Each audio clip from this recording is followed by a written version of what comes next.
সম্মানিত দর্শক, আপনাদেরকে আন্তরিক শ্রদ্ধা এবং শুভেচ্ছা জানাচ্ছি। বাংলাদেশে বর্তমান সময়ে যেসব বিষয় নিয়ে গ্রামের চায়ের দোকান থেকে শুরু করে অন্তর্বর্তী সরকারের প্রধানের বাসভবন যমুনা পর্যন্ত আলোচিত হচ্ছে, সেই সব বিষয়ের মধ্যে উল্লেখযোগ্য হচ্ছে রাষ্ট্র সংস্কার, জাতীয় ঐক্যমত্য কমিশন, জুলাই সনদ প্রস্তুতকরণ এবং আনুষ্ঠানিকভাবে বিভিন্ন রাজনৈতিক দল কর্তৃক সেই জুলাই সনদ স্বাক্ষর প্রদান এবং সর্বোপরি 2026 সনের ফেব্রুয়ারি মাসে জাতীয় সংসদ নির্বাচন, যা ইতিমধ্যেই আমাদের অন্তর্বর্তী সরকার ঘোষণা করেছেন। তবে এত সব বড় বড় বিষয়ের মধ্যেও ছোট ছোট কিছু বিষয় থাকে বা হারিয়ে যায়, যা আমাদের রাষ্ট্রীয় এবং সামাজিক জীবনে অতীব গুরুত্বপূর্ণ। তেমনি একটি বিষয় নিয়ে আজকে আপনাদের দৃষ্টি আকর্ষণ করতে চাই, আলোচনা করতে চাই, আর তা হচ্ছে রাষ্ট্র সংস্কারের এই যে মহাযজ্ঞ পরিচালিত হচ্ছে, সেই মহাযজ্ঞে আমাদের শিশুদের অবস্থান কোথায়, শিশুদের জন্য আমরা কী ব্যবস্থা রেখেছি সেই সংস্কার কর্মসূচিতে। তবে মূল আলোচনায় যাওয়ার আগে প্রেক্ষাপটটি ছোট্ট করে আলোচনা করা দরকার বলে আমি মনে করছি, যদিও আপনারা অনেকবার শুনেছেন। সেটা হচ্ছে 2024 সনের 5ই আগস্ট তীব্র গণ আন্দোলনের মুখে শেখ হাসিনা সরকার তার দলবল নিয়ে দেশ ছেড়ে পালিয়ে যায়। 5 থেকে 8ই আগস্ট সরকারবিহীন দেশ অটো পদ্ধতিতে প্রায় পরিচালিত হয়, যেখানে উল্লেখযোগ্য কোনো নৈরাজ্যজনক ঘটনা সৃষ্টি হয়নি। সেটা আমাদের জন্য একটি বড় সুসংবাদ। 8ই আগস্ট ডক্টর মোহাম্মদ ইউনূসকে প্রধান করে অন্তর্বর্তী সরকার গঠিত হয় এবং তার সাথে আরও বেশ কয়েকজন উপদেষ্টার সমন্বয়ে এই অন্তর্বর্তীকালীন সরকার গঠিত হয়। অন্তর্বর্তী সরকার গঠন করার পর ডক্টর মোহাম্মদ ইউনূস তার 3টি কাজের কথা ঘোষণা করেন। প্রধানত 3টি কাজ তিনি এই অন্তর্বর্তী সরকারের সময়কালে করবেন বলে ঘোষণা করেন জনগণের উদ্দেশ্যে। তার প্রথম কাজ হচ্ছে স্বৈরাচারী হাসিনা সরকার এবং তার দোসররা যেসব অপরাধ করেছে গত 16 বছর ধরে, টাকা পাচার থেকে শুরু করে মানুষ গুম, হত্যা, খুন এবং বিশেষ করে জুলাই এবং আগস্ট মাসে ছাত্র এবং জনতার আন্দোলনে গুলি করে মানুষ হত্যা করা, এইসব বিষয়ে বিচার নিশ্চিত করা। দ্বিতীয় কাজটির কথা উনি বলেছেন, দেশের যে সাংবিধানিক এবং অন্যান্য গুরুত্বপূর্ণ প্রতিষ্ঠানগুলো রয়েছে, সেই প্রতিষ্ঠানগুলোকে প্রকৃত অর্থে গণতান্ত্রিক কাঠামোতে রূপান্তর করা এবং তার জবাবদিহিতা নিশ্চিত করা এবং সেই আলোকে এই প্রতিষ্ঠানগুলোর সংস্কার সাধন করা এবং সর্বোপরি একটি নিরপেক্ষ জাতীয় সংসদ নির্বাচন আয়োজনের মাধ্যমে সরকার জনগণের প্রতিনিধিদের কাছে দায়িত্ব হস্তান্তর করা। এই 3টি কাজের একটি কাজ, যেটা আমি আগে উল্লেখ করেছি, যে আমাদের রাষ্ট্রীয় গুরুত্বপূর্ণ প্রতিষ্ঠানসমূহকে সংস্কার সাধন করা এবং তার উদ্দেশ্যে ইউনূস সরকার প্রথমত 6টি সংস্কার কমিশন গঠন করেন, যার মধ্যে রয়েছে constitutional reform commission, electoral reform commission, judiciary reform commission, police reform commission, public administration reform commission, anti corruption commission, women's affair reform commission এবং পাশাপাশি আরও কয়েকটি কমিশন গঠন করেন, যেটা আমি বলেছি একটু আগেই যে উইমেন্স অ্যাফেয়ার রিফর্ম কমিশন প্রধান 6টি কমিশনের অন্তর্ভুক্ত ছিল না, কিন্তু নারী আন্দোলনকারী নারী নেতৃত্বের চাপের মুখে, তাদের দাবির মুখে উইমেন্স অ্যাফেয়ার্স রিফর্ম কমিশন গঠিত হয়। তারপর লেবার রিফর্ম কমিশন গঠিত হয় এবং কমিশন অন এনফোর্সড ডিসঅ্যাপিয়ারেন্স অর্থাৎ গুম কমিশন গঠিত হয় এবং এই সবকটি কমিশনের মাধ্যমে যে মতামত, যে সুপারিশমালা আসবে, সেগুলিকে ঐক্যমত্যে পৌঁছানোর জন্য ন্যাশনাল কনসেনসাস কমিশন বা জাতীয় ঐক্যমত্য কমিশন গঠিত হয়। কিন্তু আমরা অত্যন্ত আশ্চর্যজনকভাবে লক্ষ্য করলাম যে দেশের মোট জনসংখ্যার প্রায় 1/3 যে শিশু, সেই শিশুদের জন্য কোনো কমিশন হলো না। এমনকি নারী কমিশনের অংশও হলো না এই শিশুরা, অথচ শিশুদের দেখভাল করার জন্য দায়িত্ব রয়েছে নারী ও শিশু বিষয়ক মন্ত্রণালয়। আরও আশ্চর্যের বিষয় হলো, এই বিষয়টি নিয়ে সমাজের কোনো অংশ থেকেই দাবি উচ্চারিত হলো না, এমনকি শিশু অধিকার সংগঠনগুলো এই নিয়ে কোনো উচ্চবাচ্য করল না। আসলে একজন শিশু অধিকার কর্মী হিসাবে আমি এবং আমার মতো আরও অসংখ্য মানুষ এতে বেদনাহত হয়েছি। কেন বেদনাহত হয়েছি তার সপক্ষে অল্প কিছু পরিসংখ্যানগত তথ্য আপনাদের সাথে এখানে শেয়ার করছি। যেমন ধরুন, সর্বশেষ 2022 সালের জনশুমারি অনুসারে বাংলাদেশে মোট জনসংখ্যা ছিল 16,51,58,616। এটা 2022 সনের জনশুমারি বা আদমশুমারি। যদিও বর্তমানে আমরা প্রায়ই বলে থাকি যে আমাদের জনসংখ্যা 18 কোটি। যাই হোক, এর মধ্যে 18 বছর কম বয়সী শিশু সংখ্যা ছিল মোট 5,64,65,000, অর্থাৎ মোট জনসংখ্যার প্রায় 1/3, যার মধ্যে ছেলে শিশু ছিল 2,88,61,000 এবং মেয়ে শিশু 2,76,04,000। মাফ করবেন, 2,76,04,000। এই যে শিশুদের সংখ্যা, যেটা বললাম যে মোট জনসংখ্যার 1/3, তাদের সামাজিক, অর্থনৈতিক, পারিবারিক কী ধরনের পরিস্থিতিতে এই শিশুরা রয়েছে তার সে বিষয়ে একটু ছোট্ট করে বলা যাক। ধরুন, বাংলাদেশ পরিসংখ্যান ব্যুরো বা BBS-এর 2022 সালের জরিপ অনুযায়ী দেশে 5 থেকে 17 বছর বয়সী শিশুদের 4.7% বা প্রায় 34 লক্ষ শিশু কোনো না কোনো শ্রমের সাথে জড়িত রয়েছে।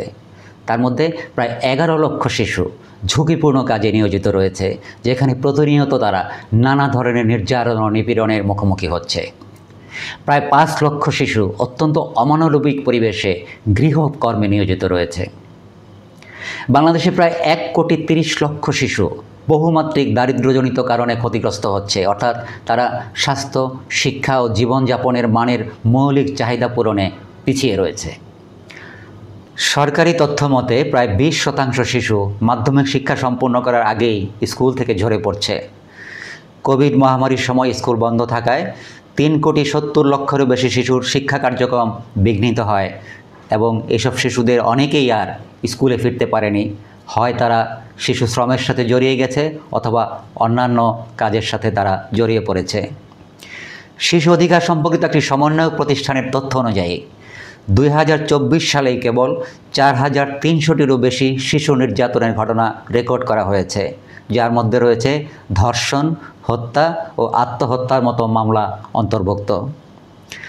সরকারি তথ্য অনুযায়ী 15 বছর বয়সের আগেই 32% মেয়ের এবং 18 বছরের বয়সের আগে 51% মেয়ের বিয়ে হয়ে যাচ্ছে, যাকে আমরা বাল্যবিবাহ বলে থাকি, এবং এই বাল্যবিবাহ শিশুদের জীবনে একটি অভিশাপ হিসাবে দেখা দিয়েছে এবং গ্রামীণ এলাকায় এই হার আরও বেশি।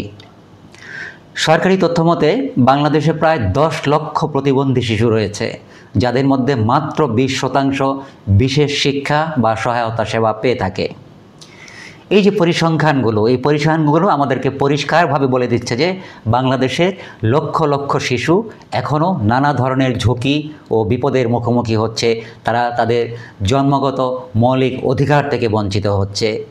যদিও সরকার ও বিভিন্ন উন্নয়ন সহযোগী সংস্থা এই পরিস্থিতি উন্নয়নে কিছু কাজ করছে, তবু শিশুদের সুরক্ষা, শিক্ষা, স্বাস্থ্য ও সামগ্রিক বিকাশ নিশ্চিত করতে আরও ব্যাপক ও কার্যকর উদ্যোগ প্রয়োজন। বাংলাদেশ শিশু অধিকারের ক্ষেত্রে কিছু অগ্রগতি অর্জন করেছে, এই কথা সত্য, কিন্তু শিশুর প্রতি দৃষ্টিভঙ্গির পরিবর্তন, আইনের কঠোর প্রয়োগ এবং পর্যাপ্ত বাজেট বরাদ্দ করার মতো গভীর সমস্যাগুলো এখনও শিশুদের পূর্ণ অধিকার ভোগ করতে বাধা হয়ে দাঁড়াচ্ছে। বাংলাদেশ রাষ্ট্রের জন্মের পর থেকেই কোনো সরকারই শিশু অধিকারের বিষয়টি অগ্রাধিকার দেয়নি, আর অভ্যুত্থান পরবর্তী তথাকথিত নতুন বাংলাদেশেও শিশুদের জায়গা হলো না।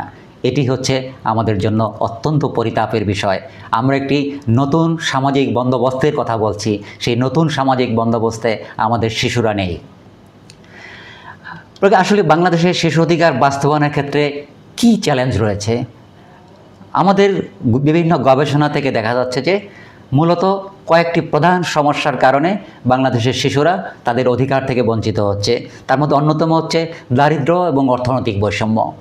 দেশের একটা বিরাট জনগোষ্ঠী দারিদ্র্য সীমার নিচে এখনও বাস করে, ফলে অনেক পরিবারের জন্য তাদের শিশুদের মৌলিক চাহিদা যেমন খাদ্য, বস্ত্র, বাসস্থান পূরণ করা কঠিন হয়ে পড়ে এবং শিক্ষা ও স্বাস্থ্যের মতো অধিকারগুলো তাদের কাছে বিলাসিতা হয়ে দাঁড়ায়। দারিদ্র্যের কারণে শিশুদেরকে অল্প বয়সেই আয় রোজগারে যোগ দিতে বাধ্য করা হয়, অর্থাৎ তাদেরকে শ্রমে পাঠিয়ে দেওয়া হয়, যা তাদের শিক্ষা ও স্বাভাবিক শৈশব কেড়ে নেয়। দ্বিতীয় যে চ্যালেঞ্জ সেটা হচ্ছে অপর্যাপ্ত বাজেট বরাদ্দ এবং সেবার অসম বন্টন। শিক্ষা, স্বাস্থ্য, শিশু সুরক্ষা খাতে প্রয়োজনের তুলনায় সরকারি বাজেট বরাদ্দ এখনও অত্যন্ত অপর্যাপ্ত। শহর ও গ্রামাঞ্চলের মধ্যে ধনী ও দরিদ্র পরিবারের মধ্যে সেবার ব্যাপক বৈষম্য পরিষ্কারভাবে বিরাজমান। 3 নম্বর চ্যালেঞ্জ হচ্ছে সামাজিক ও সাংস্কৃতিক দৃষ্টিভঙ্গি। বাল্যবিবাহ তার মধ্যে একটি, যেমন দারিদ্র্য, নিরাপত্তাহীনতা ও সম্মান রক্ষার নামে বাল্যবিবাহ একটি বড় সামাজিক সমস্যা হয়ে রয়ে গেছে, যা মেয়ে শিশুদের বিশেষ করে শিক্ষা ও স্বাস্থ্যের অধিকারকে ধ্বংস করে দিচ্ছে, শেষ করে দিচ্ছে। শিশুকে সম্পত্তি হিসাবে দেখা। অনেক পরিবার ও সমাজের শিশুর মতামতকে গুরুত্ব দেওয়া হয় না, তাদের ইচ্ছা অনিচ্ছাকে মোটেই গুরুত্ব দেওয়া হয় না, তুচ্ছ জ্ঞান করা হয়। যদিও আমরা গত অল্প কয়েকদিন আগেই 8 থেকে 14 অক্টোবর জাতীয় শিশু অধিকার সপ্তাহ 2025 উদযাপন করলাম, যার স্লোগান ছিল শিশুর কথা শুনবো আজ, শিশুর জন্য করব কাজ। কিন্তু প্রকৃত অর্থে শিশুকে কোনো তার মতামতকে মোটেই গুরুত্ব দেওয়া হচ্ছে না আমাদের এই সামাজিক ব্যবস্থাপনার মধ্যে। শারীরিক স্বাস্থ্যকে শাসনের পদ্ধতি হিসাবে দেখা হয়। শিশু নির্যাতন ও শাস্তিকে অনেকেই ভুলভাবে শাসনের অধিকার বলে মনে করেন। সে কারণে অনেক শিশু শিক্ষা প্রতিষ্ঠান, পরিবার এবং সমাজের অন্যান্য যে স্থানে শারীরিক শাস্তির শিকার হচ্ছে, ব্যাপক শারীরিক শাস্তির মুখোমুখি হচ্ছে। 4 নম্বর যে চ্যালেঞ্জ সেটি হচ্ছে দুর্বল আইনের প্রয়োগ ও বিচার ব্যবস্থা। আমাদের সরকার 1990 সনে জাতিসংঘের শিশু অধিকার সনদ স্বাক্ষর করেছে, রেটিফাই করেছে। তারপর থেকে সেই শিশু অধিকার সনদের আলোকে বেশ কিছু আইন ও নীতিমালা প্রণয়ন করেছে, কিন্তু দুর্ভাগ্যের বিষয় হচ্ছে শিশু সুরক্ষা সম্পর্কিত এইসব আইন থাকা সত্ত্বেও, নীতিমালা সত্ত্বেও এর কোনো বাস্তব প্রয়োগ অত্যন্ত দুর্বল। শিশু নির্যাতন, শ্রম, বাল্যবিবাহের বেশিরভাগ ঘটনাই রিপোর্ট হয় না এবং মামলা হলো দ্রুত বিচার ও সাজা নিশ্চিত করা এখনও একটি বড় চ্যালেঞ্জ। 5 নম্বর চ্যালেঞ্জ হিসাবে আমরা যেটা দেখেছি আমাদের বিভিন্ন গবেষণায়, সেটি হচ্ছে শিশু সুরক্ষা ব্যবস্থায় অরাজকতা। অর্থাৎ শিশু সুরক্ষার দায়িত্ব বা শিশু অধিকার নিশ্চিত করার দায়িত্ব অনেকগুলো মন্ত্রণালয় ও বিভাগের হাতে দেওয়া হয়েছে। একটি শিশুকে সুরক্ষিত করতে গিয়ে জটিল প্রক্রিয়ার মধ্য দিয়ে যেতে হয়, যা অনেক সময় কার্যকর হয় না। দীর্ঘদিন থেকে শিশুদের জন্য একটি আলাদা মন্ত্রণালয় বা নিদেন পক্ষে একটি আলাদা অধিদপ্তরের দাবি জানানো সত্ত্বেও এখনও পর্যন্ত তা বাস্তবায়িত হয়নি। অতএব শিশুরা এখনও মহিলা ও শিশু বিষয়ক মন্ত্রণালয়ের অধীনে ন্যস্ত রয়েছে এবং কিছু অংশ দেখে থাকে শিক্ষা মন্ত্রণালয়, কিছু সাংস্কৃতিক মন্ত্রণালয়, কিছু শ্রম ও কর্মসংস্থান মন্ত্রণালয়। এইভাবে আমরা শিশুদেরকে নানা মন্ত্রণালয়ে, নানা বিভাগে ভাগ করে দিয়েছি। সুতরাং একটি সমন্বিত সেবা পাওয়ার ক্ষেত্রে এইসব শিশুরা বঞ্চিত হচ্ছে। সবশেষে যেটা বলতে চাই, আসলে শিশুদের অধিকার নিশ্চিত করা একটা জাতির একটা নৈতিক এবং সামাজিক দায়িত্ব। একটি শিশুবান্ধব বাংলাদেশ গড়ে তুলতে হলে আমাদেরকে পরিবার, সমাজ ও রাষ্ট্র 3 স্তরেই কাজ করতে হবে। আজকে শিশুরাই আগামী দিনের বাংলাদেশের নাগরিক অত্যন্ত জনপ্রিয় একটি স্লোগান। আমরা কথায় কথায় বলে থাকি আজকের শিশু আগামী দিনের ভবিষ্যৎ। তাদেরকে আমরা আগামী দিনের নেতা মনে করি, কিন্তু তাদের সুরক্ষা উন্নয়নে যদি না হয় তাহলে দেশের ভবিষ্যতের জন্য সর্বোত্তম যে বিনিয়োগ যদি আমরা তাদের উপর করতে না পারি, তাহলে কিভাবে তাদেরকে আমরা আগামী দিনের নেতা বা আগামী দিনের ভবিষ্যৎ হিসাবে গড়ে তুলব, তা এখনও একটি বড় প্রশ্ন হিসাবেই আমাদের সামনে আসে। আর সে কারণেই দরকার রাষ্ট্রীয় পর্যায়ে একটি সুসমন্বিত উদ্যোগ। আর তা করা যেত শিশু অধিকার বিষয়ক একটি আলাদা কমিশন গঠনের মাধ্যমে। যেসব কমিশন ইতিমধ্যে গঠিত হয়েছে এবং তারা যেসব সুপারিশমালা প্রদান করেছে তা কতটুকু বাস্তবায়িত হবে প্রকৃত অর্থে তা নিয়ে প্রশ্ন থাকলেও, শিশুদের জন্য একটি কমিশন গঠিত হলে অন্তত শিশু অধিকারের প্রতি রাষ্ট্রের অঙ্গীকার অন্তত প্রতিফলিত হতো। তো আমরা সেই রাষ্ট্রের অঙ্গীকারের প্রতিফলন ঘটানোর জায়গাটি আমরা এখনও দেখতে পেলাম না। যতই আমরা এই রাষ্ট্র সংস্কারের নামে যে মহাযজ্ঞ আমরা আয়োজন করেছি তা কতটুকু শেষ পর্যন্ত ফলপ্রসূ হবে বা কতটুকু আমরা সত্যিকার অর্থে বাস্তবায়ন করতে পারবো, সেটা যেমন একটা চ্যালেঞ্জ। অন্যদিকে আমাদের এই শিশুদেরকে, দেশের মোট জনসংখ্যার প্রায় 1/3 জনগোষ্ঠীকে আমরা এই সংস্কার কার্যক্রমের বাইরে রেখে আমরা কিভাবে আগামী দিনের ভবিষ্যৎ তৈরি করব, আগামী দিনের বাংলাদেশ, আমরা আগামী দিনের সুনাগরিক তৈরি করতে পারবো, সেই প্রশ্ন রেখেই আজকের এই আলোচনা শেষ করলাম। আপনারা এতক্ষণ আমার সাথে থাকার জন্য আপনাদেরকে আবারও ধন্যবাদ জানাচ্ছি।